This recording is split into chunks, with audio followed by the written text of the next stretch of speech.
Hey guys, welcome to another little tidbit on some Mercedes stuff here. My name is Brian Bartholomew, so I'm going to be showing you some stuff. Okay, so today we're going to be looking at these wheel stud pilot pins. Okay, for Mercedes, I found every time so far it's the 14 millimeter by 1.5 millimeter stud pilot pins that work.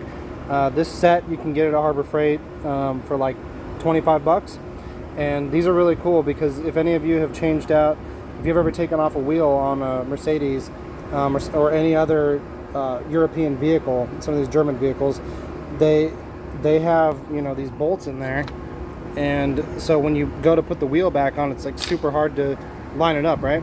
So these are really cool. It's really a good investment. I believe one of these two sizes is for Volkswagen. Okay, but check this out. So I've already taken all of them out, except all of the studs out, lug bolts I should say, except for one. Okay, so this one is still in right here. So check this out. Now if you already have the wheel off, it's totally fine. But what you want to do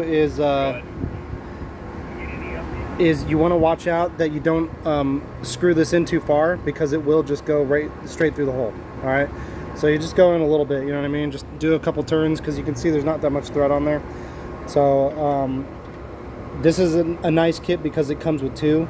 Your Mercedes probably comes with one already for a roadside emergency, but basically I can't really do the whole thing by with one hand here, but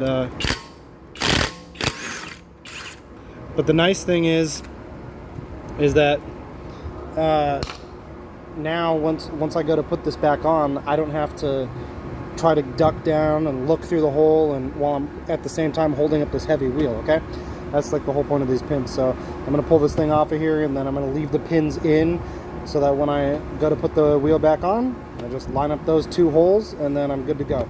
All right, so once again guys, remember that the gospel of your salvation, if you want to go to heaven after you die, is found in 1 Corinthians chapter 15 verses 1 through 4, and the gospel is that Jesus died for your sins according to the scriptures, that he was buried, and 3 days later he rose again from the dead, as it is written in the scriptures. Okay, if you believe this today, you will be saved. You will have eternal life. Okay, put your faith in Jesus today, you guys. God bless you. Bye.